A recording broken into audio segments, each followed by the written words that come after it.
loud music, flashy lights which are being displayed.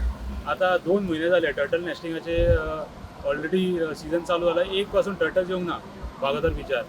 तेच तर पळोवंक वचत जाल्यार ऑलमोस्ट लायक 12 ते 15 लास्ट इयर टर्टल्स येयलेले. बट वागातोर बिचार पळोवंक जाल्यार एकूय आतां पासून एकूय टर्टल येवंक ना. So this is very sad for us. Standing here at the very conflicted area of this water body that is collected over here, wherein there was claims about sewage. There is no doubt that there is garbage over here. And when you look at the protection of a turtle nesting site, as Morjim is, there are a lot of aspects that come into play. So whether the sewage is there or not is not a question over here. The fact that this beach is dirty, the fact that if you take a walk onto the shore, you will see that there are beach beds. As you can hear the noise right now. If you come here during the night time, there are like very bright lights. I work with conservation, I work with the State Biodiversity Board, and I can personally tell you from meetings that we have had together with the forest departments and other stakeholders like the tourism department and everything, all of these meetings appear to be futile.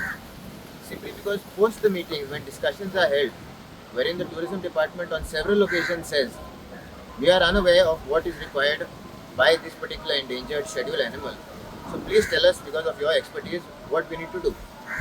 Not a single thing that you can see around this beach is done as per the requirements.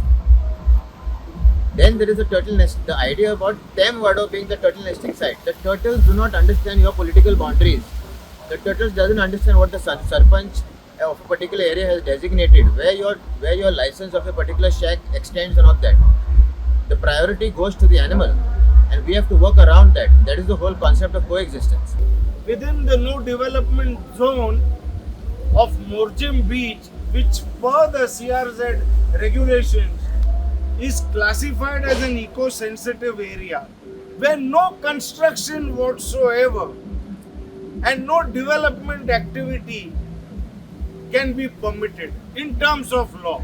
Government, which is supposed to enforce the law, is turning a blind eye towards all these things. My only humble request is that our public representatives actually take their role seriously.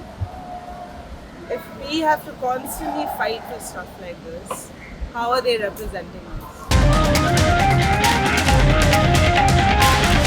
The voice for Coin.